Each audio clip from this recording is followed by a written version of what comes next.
વિશ્વ સંગીત દિવસની ઉજવણીના ભાગરૂપે કલા અનુભૂતિ સંસ્થા દ્વારા સારેગામા પ શીર્ષક હેઠળ ભવ્ય સંગીતમય કાર્યક્રમનું આયોજન કરાયું હતું. સૂર તાલના સંગમ સાથે યોજાયેલા કાર્યક્રમમાં કલાનગરી વડોદરાના અને પ્રતિભાશાળી કલાકારોએ પોતાની કલાનું પ્રદર્શન કરી ઉપસ્થિતોને મંત્રમુગ્ધ કર્યા હતા. નિત્યાનંદ રામાદાસ, ગુજરાત વિધાનસભાના મુખ્ય દંડક બાલકૃષ્ણ શુક્લ, પાલિકાના અધિકારીઓ, મેયર, ડેપ્યુટી મેયર સહિતના મહાનુભાવો ઉપસ્થિત રહ્યા હતા.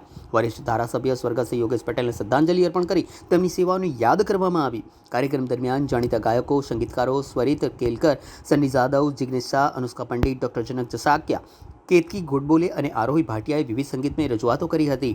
ખાસ કરીને જલતરંગ, સૈનાઈ, સિતાર અને સેક્સોફોનની જુગલબંધીએ પ્રેક્ષકોનું વિશેષ ધ્યાન આકર્ષિત કર્યું હતું.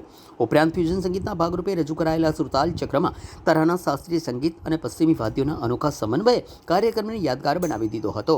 સંગીત પ્રેમીઓ માટે આ કાર્યક્રમ વિશ્વ સંગીત દિવસની એક અનોખી અને મનમોહક ઉજવણી સાબિત થયો હતો, જેમાં ભારતીય શાસ્ત્રીય સંગીતથી લઈને આધુનિક ફ્યુઝન સુધીના વિવિધ રંગો જોવા મળ્યા હતા.